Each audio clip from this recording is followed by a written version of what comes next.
대학 중용은 대학과 중용을 합쳐 부르는 말이다. 먼저 대학은 말한다. 개인 수양이 가정과 국가를 이어서 천하평화까지 영향을 미친다고 말이다. 수신제가 치국평천하. 개인의 도덕적 수양은 단순히 한 사람의 인격을 만드는 것으로 그치는 것이 아니라 국가와 세계 평화의 기본이 된다는 이상을 제시한다. 질서과 체계, 규칙과 정리라는 명확한 가이드를 제시하는 공자의 유교를 잘 보여준다. 공자의 가르침은 명확하다. 정리, 질서, 체계, 규칙이다. 태양은 태양의 자리를 지키고 달은 달의 자리를 지키고 나무는 나무의 자리를, 풀은 풀의 자리를 지키는 것처럼 사람은 자신의 자리를 알고 지켜야 한다. 군군신신 부부자자. 임금은 임금답게, 신하는 신하답게, 아버지는 아버지답게, 아들은 아들답게. 이 고리타분해 보이는 2000년 넘은 꼰대어는 소통이 안 되는 권위주의 사고방식의 상징으로 여겨지기도 한다. 대부분의 젊은 세대에게 유교는 꼰대의 철학이다. 질서를 강조하는 쪽이 위라는 점이 이유다. 사람의 욕심이 한이 없는지라 취할 것은 취하고 버릴 것은 버리는 선택적 철학이 가장 유교를 위험하게 만드는 자세다. 유교의 핵심은 너가 아니라 나다. 각자가 자신의 위치에 최선을 다하는 것을 말하지 상대가 상대의 위치에 최선을 다하도록 하는 것이 아니다. 다만 이제 위치에 오른 이들이 난데없이 너의 위치에 최선을 다하라 하니 그것은 유교를 빙자한 간섭이 된다. 대부분의 철학은 남을 평가하는 잣대가 아니라 스스로를 수양한다. 수신제가 치국평천하라는 문장을 보면 알 수 있다. 거기에 너는 없다. 자신을 갈고 닦는 것을 기본으로 한다. 공자의 가르침을 보면 각자 자신의 역할에 최선을 다하라고 말한다. 다만 오늘 그 성인을 방패막이로 삼는 공자파리는 공자말을 앞세워 말한다. 너의 본분을 다하라. 사실 유교 철학의 핵심은 모두가 각자의 본분을 다하는 것이다. 어린아이가 둘이 있을 때 가장 많이 하는 말이 하나 있다. 왜 나만 해? 이 유치하고 철없는 생각은 그대로 성장하여 마흔이 되고 신이 되고 예순이 된다. 자신만 하기에 손해본다고 생각한 이들이 다른 이들의 철학을 고쳐놓으려고 간섭하기 시작한다. 상대는 하던 말던 자신은 자신의 위치에 최선을 다해야 한다. 우리는 상대에게 간섭할 이유도 명분도 없다.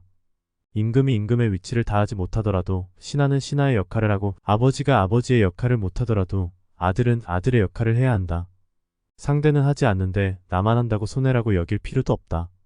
중요한 것은 그것이 상대를 위해서가 아니라 나를 위해서이기 때문이다. 수신은 모든 덕목의 기본이다.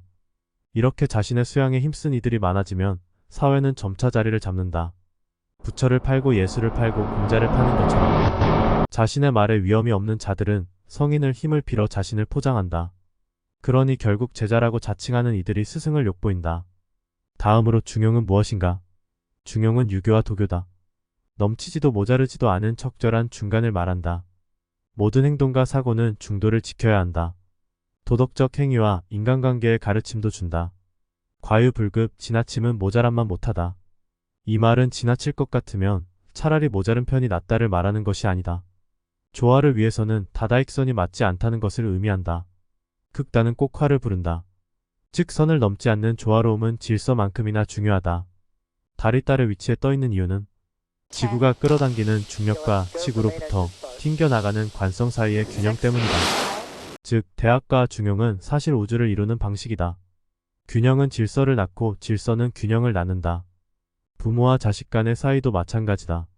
이 둘이 너무 붙어 충돌하지 않고 너무 멀어 튕겨져 나가지 않는 적절한 선의 균형이 필요하다.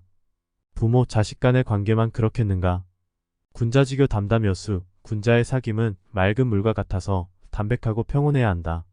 군자의 우정이 욕심 없이 순수하고 자연스러워야 한다. 소인지교 감감여주, 소인의 사귐은 달콤한 술과 같아서 진하고 강렬하지만 오래가지 못한다.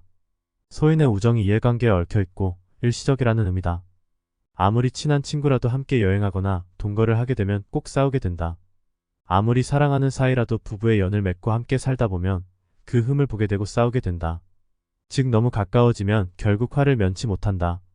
모든 관계는 대학과 중용처럼 질서와 균형이 중요하다. 다시 보자면 공자의 철학의 핵심은 너가 아니라 나에 있다. 예수의 철학도 너가 아니라 나에 있다. 부처의 철학도 너가 아니라 나에 있다. 도덕과 윤리의 잣대는 너가 아니라 나에 두어야 하고 원수를 사랑하라는 말을 원수가 해서는 안 된다. 깨달음에 이르러라 라는 말은 상대가 아니라 나에게 두어야 한다. 공자의 수양, 예수의 사랑, 부처의 깨달음. 그 가르침을 우리는 때로 무기로 사용하지 않는가? 그것은 상대가 아니라 나를 향하는 무기여야 한다.